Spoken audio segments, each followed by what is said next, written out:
Assalamualaikum warahmatullahi wabarakatuh.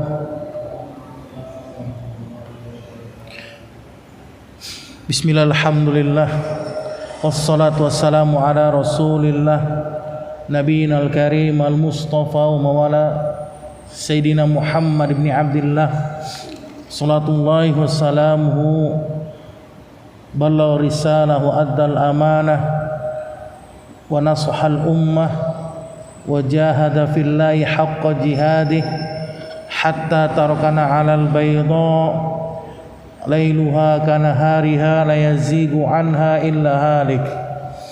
Salatullahi wassalamuhu wa ala alihi wa sahbihi wa man tabi'ahum bi ihsanin wa jihadin wa ittiba'in ila yaumiddin. Qala Allah Ta'ala fi Qur'anil Karim, ya ayyuhalladzina amanu taqullaha haqqa tuqatih wa la tamutunna illa wa antum muslimun. Wa qala ta'ala, ya ayyuhan nasu taqu rabbakumul ladzi khalaqakum min nafsin wahidah wa khalaqa minha zawjaha wa bassa minhuma rijalan katsiran wa nisaa'a wattaqullaha alladzi tasaaluna bihi wal arham innallaha kana 'alaikum raqiba. Wa qala ta'ala, ya ayyuhalladzina amanu taqullaha wa qulu qawlan sadida yuslih lakum a'malakum wa yaghfir lakum dhunubakum wa may yuti'illaha wa rasulahu faqad faza fawzan 'azima. Amma ba'd. Rabbi shrah li sadri wa yassir li amri wahlul 'uqdatam min lisani yafqahu qawli. Ba'd. Barakallahu fiikum. Alhamdulillah. Segala puji bagi Allah Subhanahu wa taala yang telah melimpahkan nikmat-Nya kepada kita, yaitu nikmat iman wal Islam, yang mana dengan kedua nikmat tersebut kita masih diberikan kesehatan, kekuatan oleh Allah Subhanahu wa taala untuk berkumpul di majlis ilmi dalam rangka sedikit mempelajari agama Allah dan berusaha untuk mengamalkan sunnah Rasulnya sallallahu alaihi wasallam. Salat dan salam kita curahkan kepada Nabi besar kita yang mulia sallallahu alaihi wasallam beserta para keluarganya, para sahabatnya dan pengikutnya. Taib. Barakallahu fikum. Kita akan lanjutkan pembahasan kita syarah Masail al-Jahiliyah li fadilati Syekhina Shalih Fauzan hafizallahu taala. Walhamdulillah, kita sudah sampai kepada permasalahan yang ke-10, yaitu berkenaan dengan ramyuhum ahluddin biqillati fahmihim wa adami hifdhihim, di mana kebiasaan jahiliyah mereka menjuluki ahlul agama dengan julukan yang buruk atau dengan julukan yang tidak baik, dan memahami dengan pemahaman yang kurang, yaitu orang-orang yang berada di atas agama Allah mereka sangka itu orang-orang yang hafalannya kurang, orang-orang yang pemahamannya kurang, orang-orang yang tidak tahu fikih waqi'. Ini tuduhan yang dilontarkan oleh mereka terhadap para ulama ahlu sunnah yang berada di atas agama Allah dengan benar. Taib. Maka sebelum kita masuk kepada pembahasan bab yang ke-10, maka kita sedikit mengulas pembahasan bab yang ke-9, karena hal ini berkaitan dengan bab yang sebelumnya. Mereka ini mengikuti para ulama-ulama yang fasik dan ulama-ulama yang bodoh, jahil, yang sebenarnya bukan ulama kemudian diangkat menjadi ulama. Banyak kita lihat fenomena yang terjadi di negeri kita ini, yang asal usulnya nggak jelas, tiba-tiba dia jadi seorang ustadz, seorang juru dakwah, seorang ahli agama, kemudian berfatwa. Maka apa yang akan jadi konsekuensinya? Ketika dia berfatwa tanpa ilmu, maka yang akan ada adalah apa? sesat menyesatkan, pasti itu. Antum bisa lihat dulunya seorang artis, dia banyak sekali seorang mantan artis, kemudian tiba-tiba dia tidak laku lagi, tidak laris di dunia perfilman, belajar ngaji sedikit, tahu-tahu dia muncul jadi ustadz, jadi ustazah, berfatwa, maka sesat dan menyesatkan. Dan ini yang banyak diambil oleh kaum muslimin sebagian dari kita. Mereka mengikuti para ulama fasik, ulama-ulama yang bodoh, yang berbicara tentang urusan agama Islam. Sebagaimana Allah berfirman dengan tegas dalam Quran surat At-Taubah ayat ke-34, orang-orang seperti ini adalah orang-orang yang sama dengan orang-orang Yahudi, di mana Allah mengatakan, ya ayyuhalladzina amanu inna katsiran minal ahbar wa ruhban la ya'kuluna amwalan nasi bil batil. Wahai orang-orang yang beriman, sesungguhnya banyak dari para pendeta-pendeta Yahudi dan Nasrani, yaitu mereka memakan harta manusia dengan cara yang batil. Wa yasudduna an sabilillah, dan mereka memalingkan dari mengingat Allah. Ini kebiasaan dari para pendeta Yahudi dan Nasrani. Mereka itu mencari agama itu, mencari harta, mencari uang dengan menjual agama. Ini kebiasaan mereka. Itu dengan menjual ayat-ayat Allah Subhanahu wa taala, dijual oleh mereka hanya demi kepentingan dunianya. Taib. Barakallahu fikum. Kemudian di mana Allah Taala berfirman dalam Quran surat At-Taubah ayat ke-31, ittakhadhu ahbarahum ruhbanahum arbaba.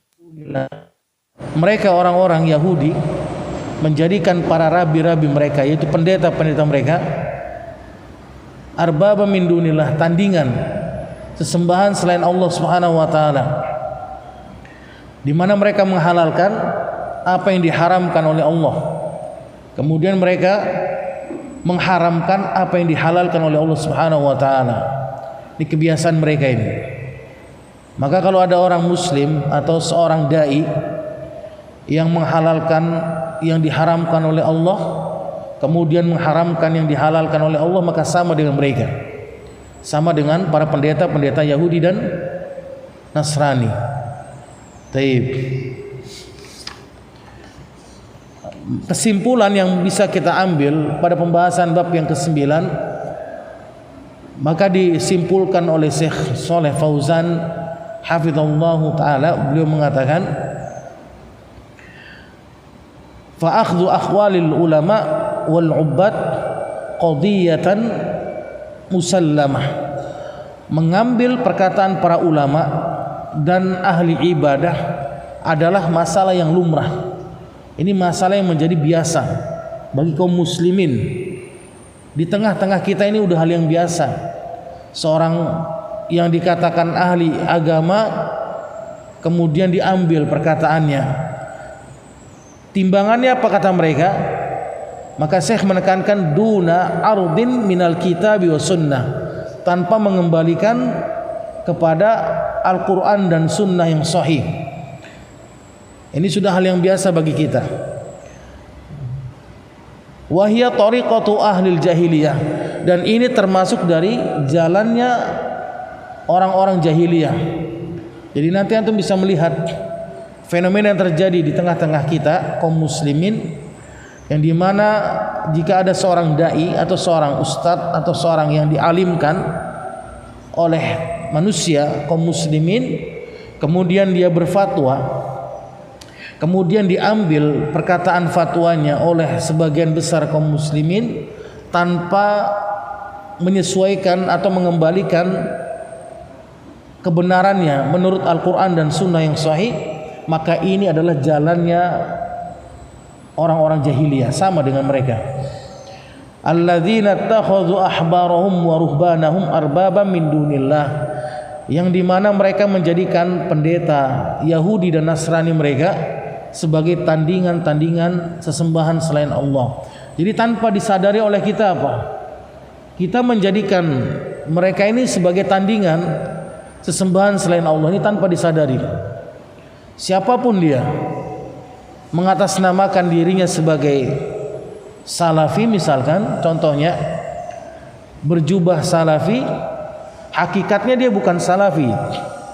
Jadi dia berfatwa yang dikeluarkan dari kantongnya dia misalnya, tidak dikembalikan dari Al-Quran dan Sunnah menurut pemahaman para sahabat, kemudian diambil oleh sebagian dari kalangan kaum muslimin, maka seakan-akan kita menjadikan si fulan ini sebagai apa?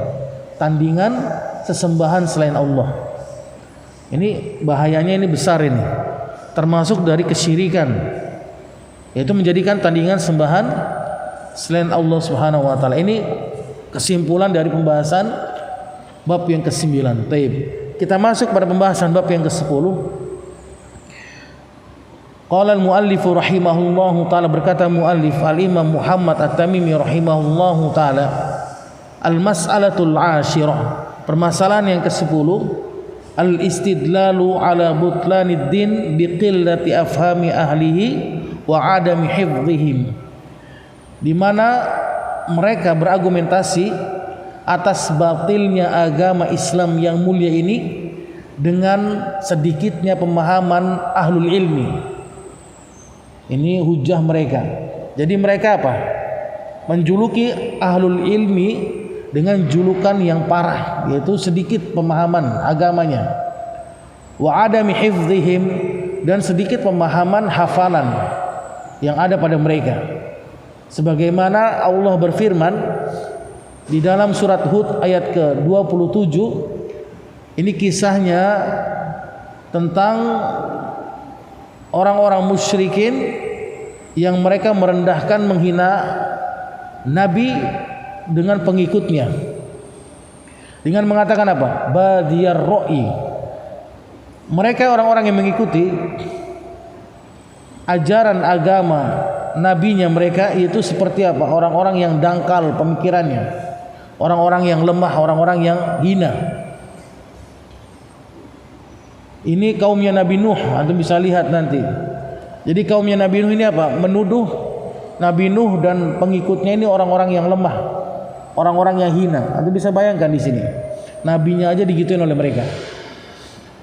Diabadikan oleh Allah Subhanahu wa taala dalam Quran surat Hud ayat ke-27 dengan mengatakan, wa ma naraka taba'aka illal ladzina hum aradhiluna, dan tidaklah kami melihat engkau wahai Nuh dan orang-orang yang mengikuti dirimu kecuali orang-orang yang lemah lagi dangkal pemahamannya.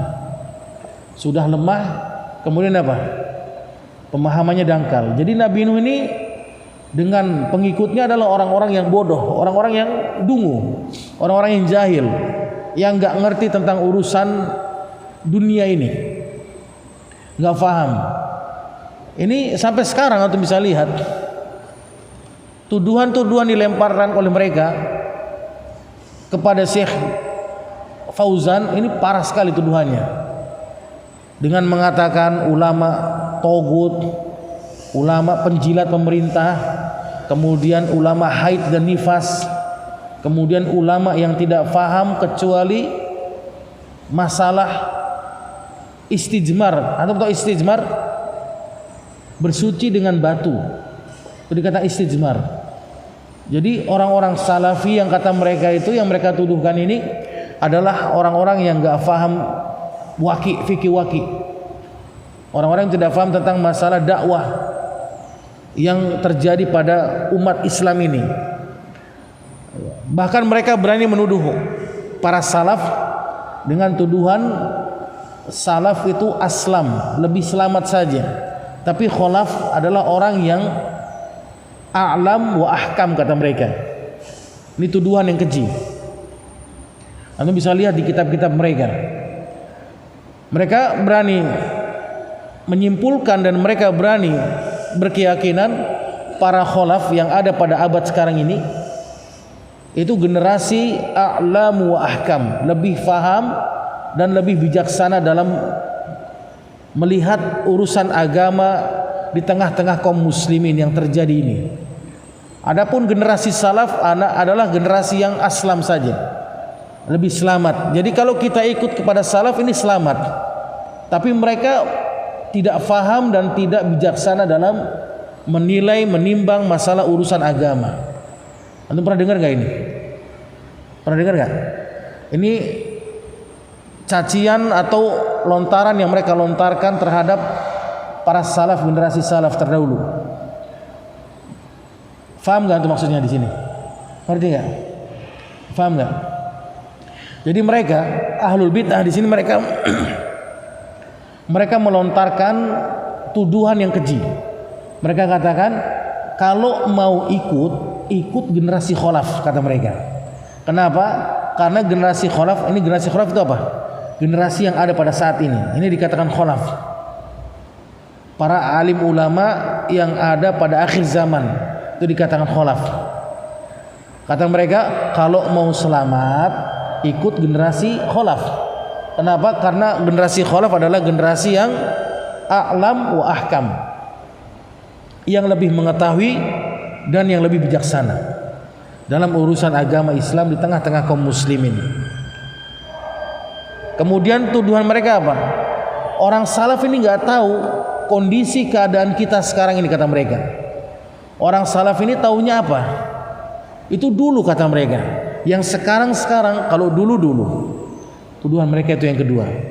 Kemudian tuduhan mereka yang ketiga, kita tidak wajib mengikuti generasi salaf terdahulu dalam masalah berdakwah.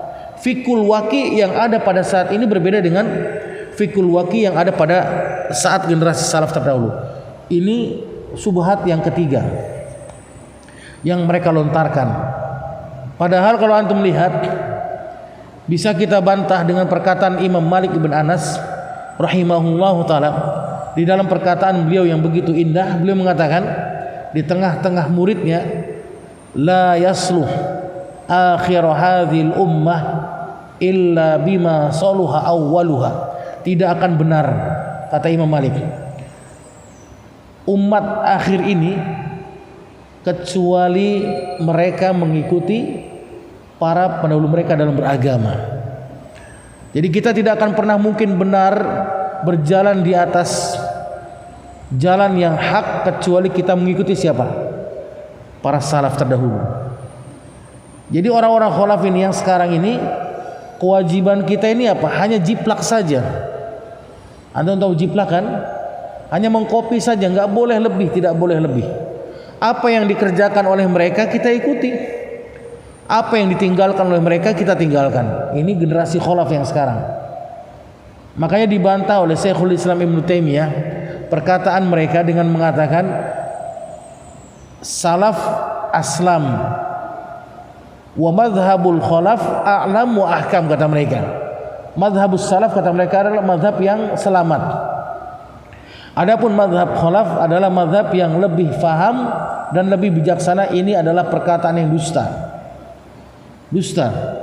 Bahkan kata Syekhul Islam, mereka tidak sampai kepada ilmu yang benar dan tidak sampai kepada hikmah, kecuali hanya sampai kepada kesesatan dan kebingungan yang ada pada mereka. Ini bantahan Syekhul Islam. Jadi kalau ada orang yang mengatakan generasi khalaf ini generasi yang terbaik daripada generasi salaf, maka ini adalah perkataan yang dusta mengatasnamakan para salaf. Karena mereka ini bimbang. Kecuali mereka mengikuti siapa? Pendahulunya mereka itu para salaf. Taib. Barakallahu fikum. Begitu pula mereka tuduhkan Nabi Nuh dan kaumnya dengan tuduhan yang keji. Tidaklah kami mengikuti engkau wahai Nuh dan kaum kau. Yang mengikutimu hanyalah orang-orang apa? Orang-orang yang lemah dan dangkal pemahamannya terhadap agama. Wa hadza, kata Syekh, ma yatabajjahu bihi katsirun minal fasaqati wa a'da'illahil yaum.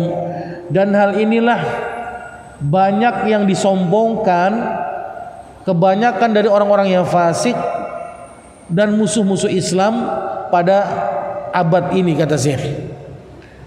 Antum bisa temukan banyak sekali.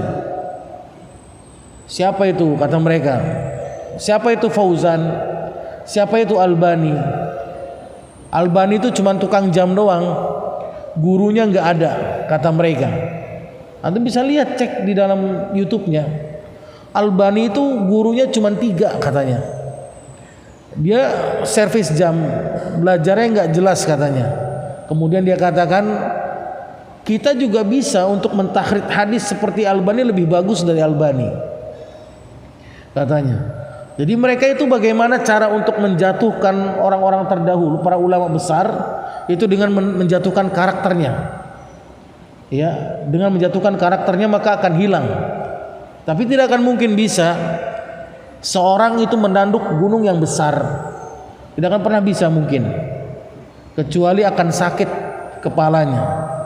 Ini kata-kata hikmah. Sebesar apapun dia menanduk, meruntuhkan Syekh Albani, maka tidak akan pernah mungkin apa? Hancur gunung yang besar. Taib, barakallahu fikum.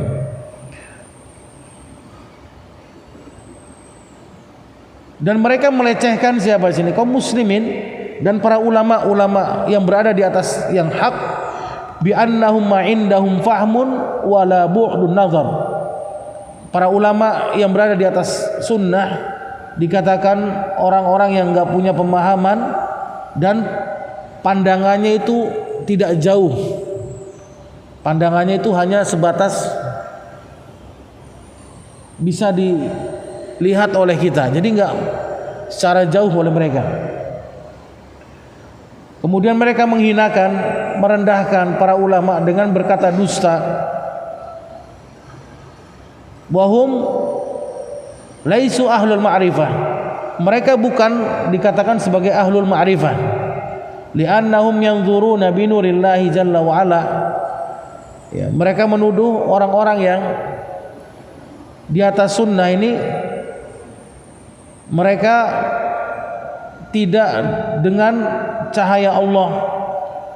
Padahal sebaliknya, orang-orang yang berada di atas agama Allah ini menimbang atau menilai agama Allah itu di atas cahaya Allah semuanya.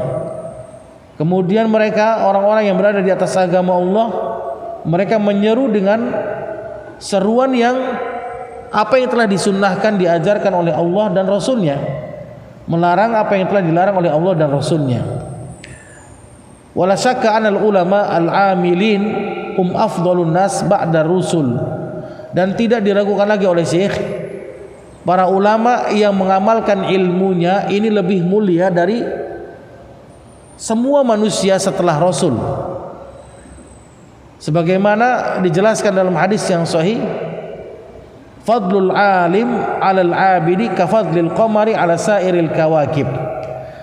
Keutamaan salah seorang yang alim yang dia mengamalkan ilmunya dari seorang yang abid, ahlul ibadah, ini seperti bulan yang berada di tengah-tengah bintang yang banyak. Jadi bulan ini diibaratkan ini seperti seorang alim yang menyinari semua yang ada di dunia ini. Nah, jadi orang-orang yang ahlul ibadah ini diibaratkan sebagai apa?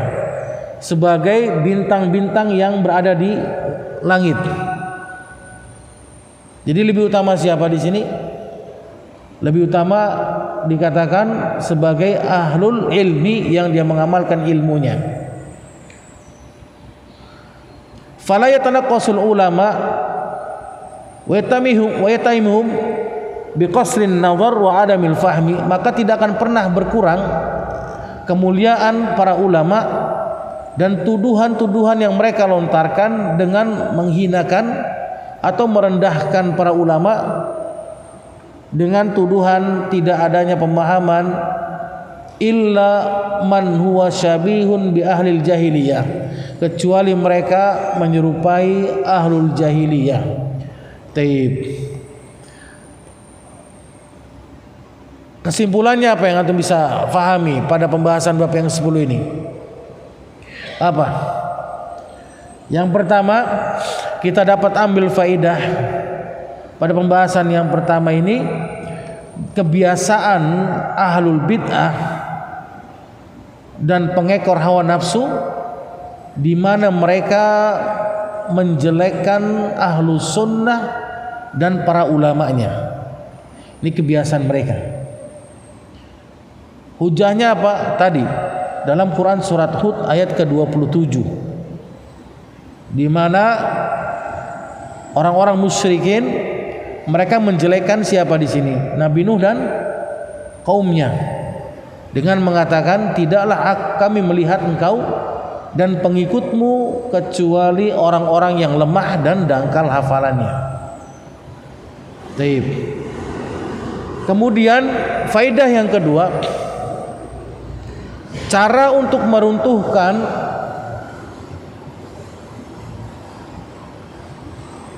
para ulama Rabbani yaitu dengan apa? Dengan merusak karakteristiknya. Itu diantara tadi. Jadi mereka itu bagaimana caranya supaya menjauhi Syekh Albani dengan apa? Dengan mengatakan Syekh Albani itu bukan ulama. Syekh Albani itu cuma tukang jam doang. Ya, bukan ahli hadis. Ini dengan dirusak karakternya, kepribadiannya ini dirusak oleh mereka. Jadi kalau misalkan umat sudah tahu Syekh Albani itu hanya sebagai tukang jam, maka mereka akan apa? Meninggalkan Syekh Albani dengan sendirinya. Ini caranya mereka.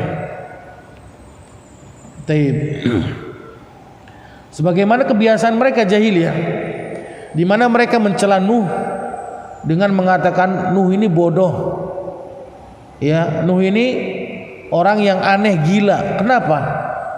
Orang nggak ada apa-apa kok disuruh malah dia buat apa perahu besar kan? Ini kan aneh kata mereka. Jadi dengan tuduhan seperti itulah manusia akan melihat keanehan Nabi Nuh dan meninggalkan Nabi Nuh dengan sendirinya. Taib.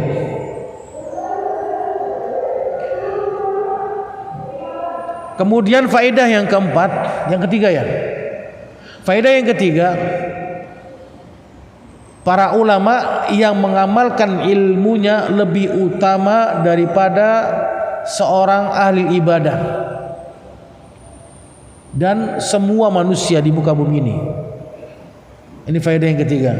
Jadi seorang ahli ulama yang dia mengamalkan ilmunya ini lebih utama dari siapa? Seorang ahli ibadah dan semua manusia. Karena jaminan dari Rasul sendiri mengatakan apa? Fadlul alimi 'alal 'abidi ka fadlil qamari 'ala sairil kawakib. Keutamaan seorang alim terhadap seorang ahlul ibadah itu seperti bulan dengan bintang-bintang di langit.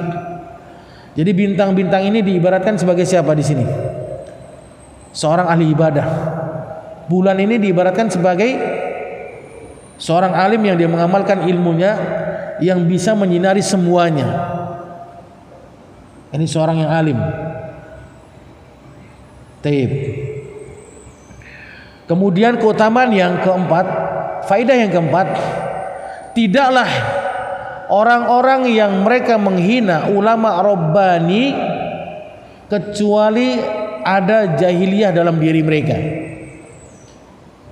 Anda bisa lihat nanti.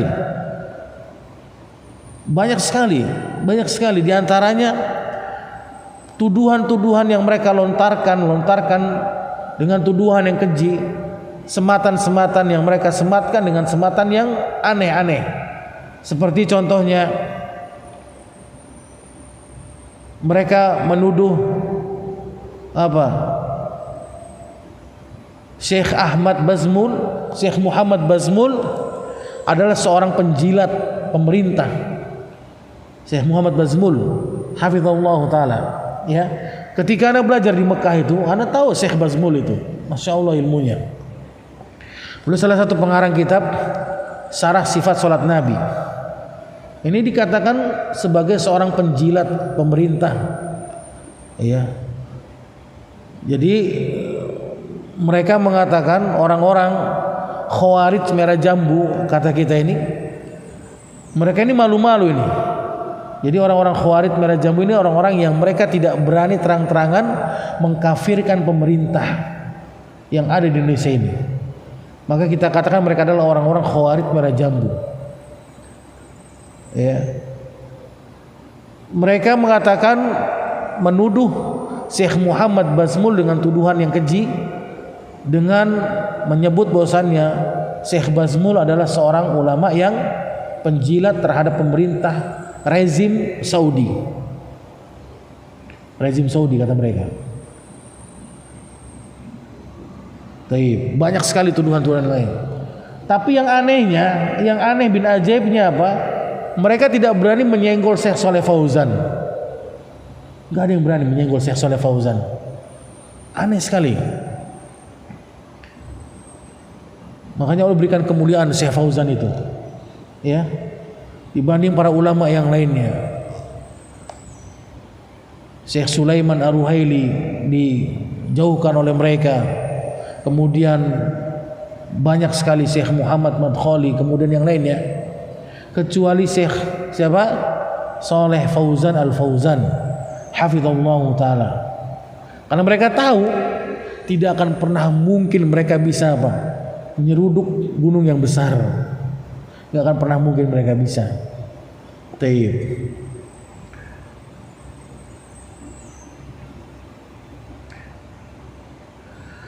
Kemudian faedah yang kelima ya. Ya, kelima. Faedah yang kelima, mereka menuduh para ulama Rabbani dengan tuduhan yang buruk, tujuannya untuk membuat kaum muslimin lari dari kebenaran. Tujuannya itu agar mereka kembali kepada yang diinginkan oleh mereka. Tujuan inti mereka. Taib.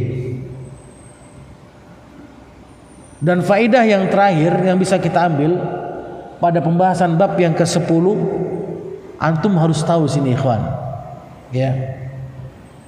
Yang diinginkan oleh mereka, antum lihat di sini di paragraf terakhir, yang diinginkan oleh mereka itu apa? Adalah para alim ulama yang faham terhadap politik, demonstrasi terhadap pemerintahan. Itu yang diinginkan mereka.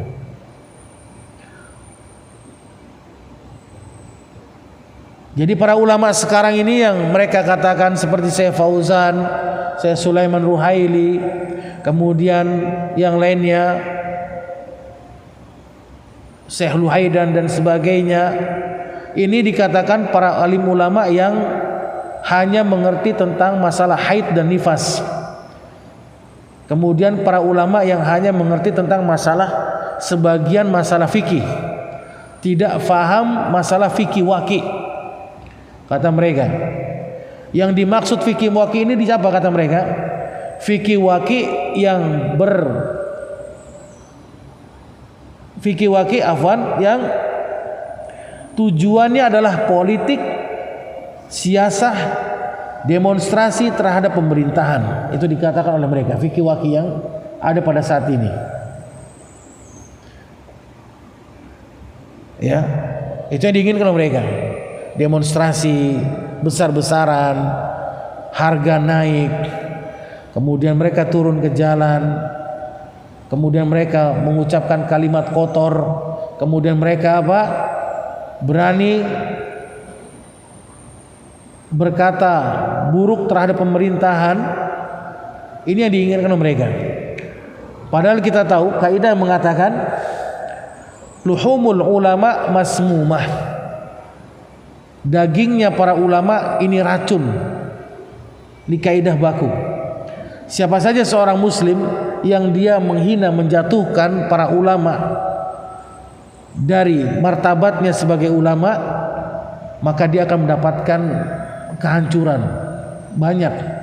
Banyak sekali orang-orang yang menghina para ulama, maka Allah akan hinakan dia. Ya, jadi nggak boleh kita menghina para ulama. Karena kaidah mengatakan apa? Luhumul ulama'i masmumah. Dagingnya, darahnya para ulama ini racun. Sekali kita menghina para ulama, misalkan kita katakan siapa itu Fauzan? Fauzan cuma orang tua doang misalnya, kakek tua yang gak ngerti apa-apa dia, jalan aja susah misalnya, kita bilang gitu. Maka apa? Allah akan turunkan bala kepada kita, kehancuran bagi kita. Karena banyak sekali bukti-bukti nyata yang Allah berikan kepada orang-orang yang mereka menghina, mencela, mencaci para ulama ahlu sunnah yang berada di atas agama Allah yang hak. Barakallahu fikum. Ini beberapa faedah yang dapat kita ambil pada pembahasan bab yang ke-10. Jam berapa azan?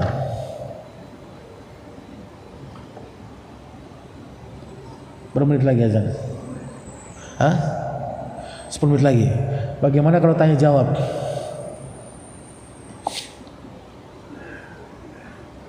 Tanya jawab ya. Karena pembahasan bab yang ke-11, 12 ini pembahasan yang lumayan panjang tentang masalah qiyas. Ya, masalah qiyas ini butuh antum pemahaman yang dalam. Ya, masalah qiyas. Barakallahu fikum. Ada pertanyaan, silakan ditanyakan. Antum paham enggak tadi? Yang dijelaskan tadi bab 9-10, paham enggak? Kesimpulannya paham insyaallah ya. Kalau enggak paham tanyakan, silakan.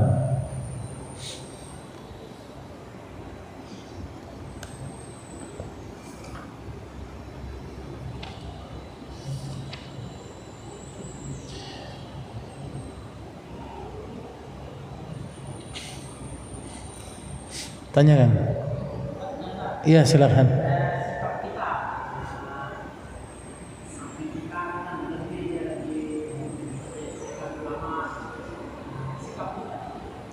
Bagaimanakah sikap kita melihat teman kita ya? Teman kita itu sedang ngejelek-jelekin Syekh Fauzan misalnya, Syekh Albani. Siapa itu Albani? Tukang servis jam, gak jelas orangnya, gurunya siapa. Nah, bagaimanakah sikap kita? Sikap kita, antum bisa lihat dalam Sahih Muslim, Rasul yang mulia bersabda, man ra'a minkum munkaron falyughairhu biyadihi. Barang siapa yang dia melihat kemungkaran di kedua matanya, maka hendaklah dia mencegah dengan apa? Tangannya. Kalau antum mampu kalau antum mampu, itu sahabat antum jewer, enak aja ente bilang Albani tukang jam. Nih, lihat tahqiqnya beliau, takhrijnya beliau. Ente apa bisanya? Bilang gitu. Dengan tangan antum, jewer sekali dia. Kalau antum mampu. Ya. Tapi kalau misalkan di atas antum, lebih tinggi dari antum, ya. Maka jika dia tidak mampu, maka apa? Fa illam yastati fa bilisani. Kalau dia enggak mampu dengan tangan, dengan mulutnya. Afwan akhi, afwan Pak. Kalau bisa jangan ngomongin ulama, Pak. Karena setahu saya ulama itu apa? Dagingnya racun Pak, beracun. Yang ada nanti kita yang hancur, bukan ulamanya. Kita lebih baik doakan saja kebaikan bagi mereka. Seperti itu. Fa illam yastati, kalau antum enggak mampu juga, takut nanti antum dikeluarkan misalnya. Antum asal ngomong, dia ternyata atasan antum. Ya, kepala bagian antum. Antum ngomong dia enggak suka sama Salafi Wahabi, langsung di-cut. Besok kamu turun ya. Jadi cleaning service misalnya. Mau enggak antum? Maka apa? Kata Rasul, fa biqalbihi, maka dengan hati kita. Wa dzalika ad'aful iman. Maka itu adalah selemah-lemahnya iman. Kalau enggak mampu, tinggalkan antum udah. Maaf Pak, saya permisi Pak. Gitu. Karena kalau antum tidak meninggalkan, antum masih saja duduk bersama dengan mereka, tidak meninggalkan dan tidak mencegah kemungkaran, apa kata Allah? Innakum idzam misluhum. Engkau sama dengan mereka. Sama enggak ada bedanya. Ya. Seperti itu. Baik. Barakallahu fikum. Allahu taala alam. Ada lagi silakan. Ada lagi?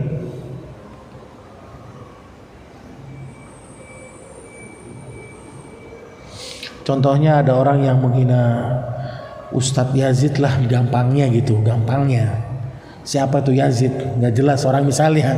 Contohnya. Kemudian antum lihat, afwan akhi, Ustadz Yazid sudah jelas meninggal yang sholatin banyak.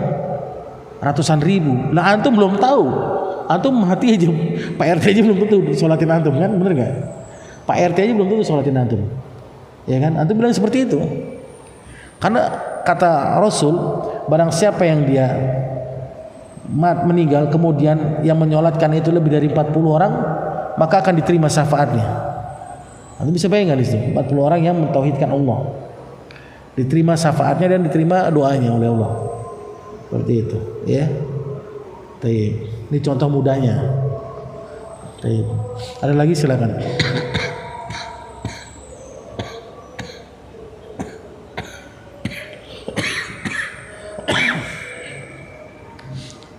Ada yang mau bertanya?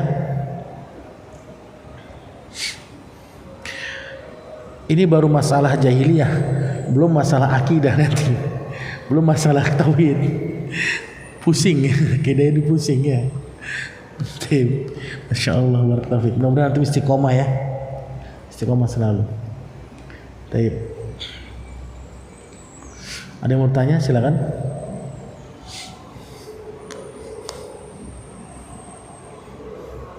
Ada yang mau bertanya?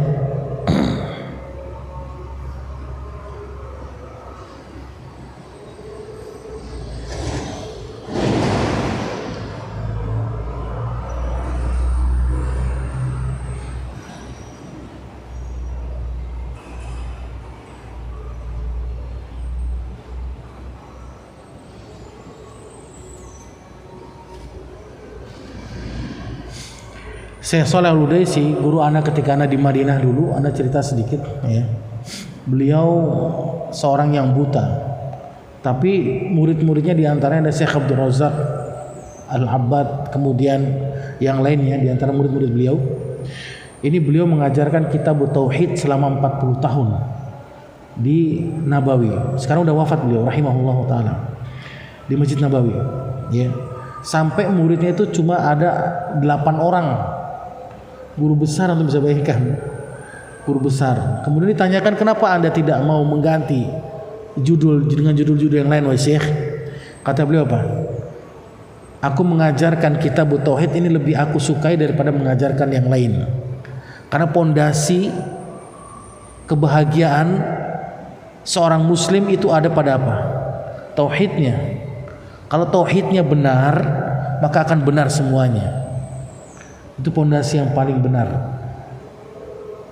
Antum jangan lihat yang sekarang, orang baru belajar tauhid, kitab tauhid selesai, kemudian kok dia suka zalim Ustaz, kok dia suka menipu, berarti tauhidnya nggak benar dia. Apa bukti tauhid seorang itu benar? Antum lihat bagaimana para sahabat dalam bertauhid, ya kan? Antum lihat bagaimana mereka. Nah, itu timbangan kita dalam melihat, bukan yang sekarang ini.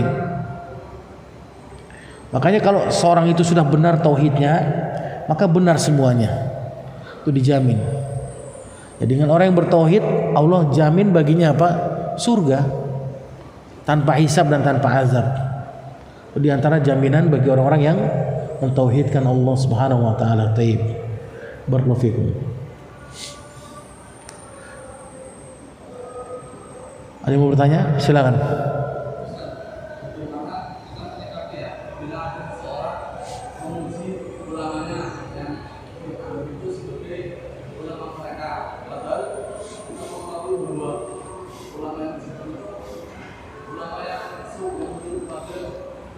Iya.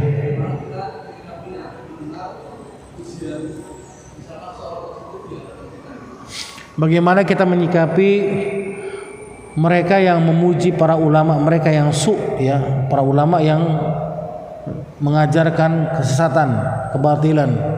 Tadi ini termasuk kita mencegah kemungkaran kepada mereka, ya. Menyikapinya. Kalau antum mampu, sanggup, antum dengan tangan antum rubah mereka. Kalau nggak sanggup, dengan lisan antum nasihatkan. Kalau nggak sanggup, dengan benci dengan hati antum. Ini seburuk-buruk iman, ya, selemah-lemah iman, afwan. Tapi antum harus tinggalkan mereka, jangan antum duduk bersama dengan mereka. Antum bisa lihat, buka di dalam kitab-kitab para ulama, kalau antum berteman, berkawan, bermajlis dengan ahlul bid'ah yang menyeru kepada kebid'ahan dan mengajak kepada kebid'ahan, maka konsekuensinya apa? Akan ada kehancuran pada diri antum sendiri. Itu jelas oleh para ulama. Nggak boleh kita tinggalkan para ahli bidah itu, nggak ada manfaatnya. Berteman berkawan dengan ahli bidah. Ingat, dalam masalah agama ya, bukan dalam urusan dunia. Dalam urusan agama nggak boleh. Ya, antum paham kan di sini maksudnya? Tidak boleh seorang ahlu sunnah berteman berkawan menjadikan sahabat ahlul bidah. Dalilnya apa Ustaz? Allah berfirman dalam Quran surat Nur, Allah mengatakan falyahdharil ladzina yukhalifuna an amrihi an tusibahum fitnatun aw yusibahum adzabun alim. Maka peringatkanlah oleh engkau wahai Muhammad orang-orang yang menyelisihi aturan ajaranmu, maka akan kena dua fitnah.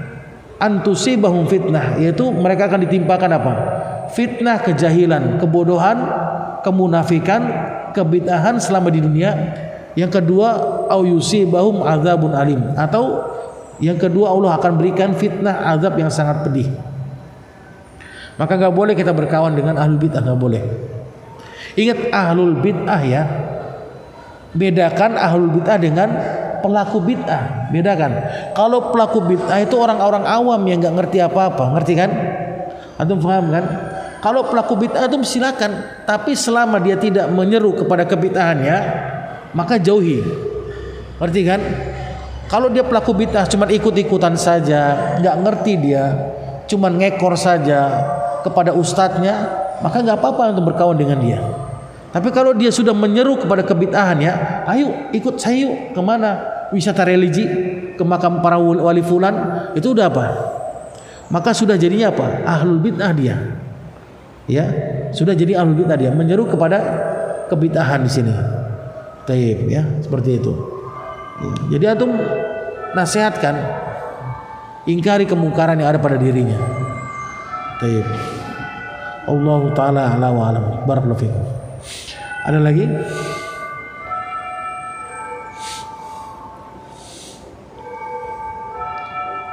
Mau bertanya?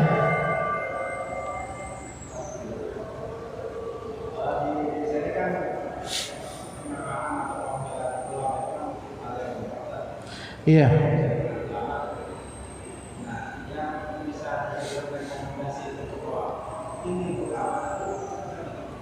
Untuk di Indonesia ini nggak ada, ya, tidak ada, belum ada yang pantas untuk disematkan sebagai ulama, nggak ada. Karena ulama itu berat, susah. Ya, seorang ulama berarti sudah apa? Berhak beristihad dia. Di Indonesia ini belum ada. Jadi kita ini masih ngekor kepada para ulama Saudi, para ulama Mesir, para ulama Yaman. Nggak ada kita, nggak ada, belum ada sama sekali.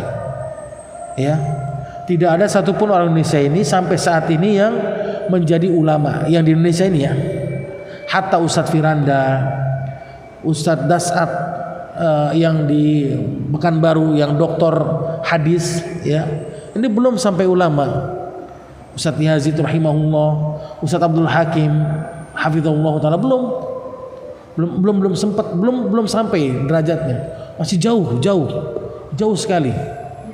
Jadi ulama ini berat, timbangannya berat sekali. Iya. Susah untuk jadi ulama itu. Di antaranya apa? Seorang alim itu dikatakan alim apabila dia mendapat rekomendasi langsung dari orang alim yang lainnya. Seorang alim yang lainnya. Baru dia berhak jadi ulama. Ya, belum ada. Tapi kita lihat fenomena terjadi. UAH itu ulama, artis dangdut jadi ulama. La haula wala quwwata billah. Gampang sekarang di Indonesia menjadi ulama ya, mudah. Cukup dia punya uang, belajar agama sedikit, berfatwa jadi ulama dia. Taib ya, Allahu taala ala wa alam. Taib barakallahu. Cukup ya. Taib, alhamdulillah kita cukupkan. Insyaallah kita akan lanjutkan pertemuan yang datang. Ya, itu antum ada terjemahnya kan ya di PDF kan? Ya. Allah adalah siratal mustaqim. Tapi kita tutup dengan kalimat subhanaka bihamdik asyhadu an la ilaha illa anta astaghfiruka wa atubu ilaik. Assalamualaikum warahmatullahi wabarakatuh.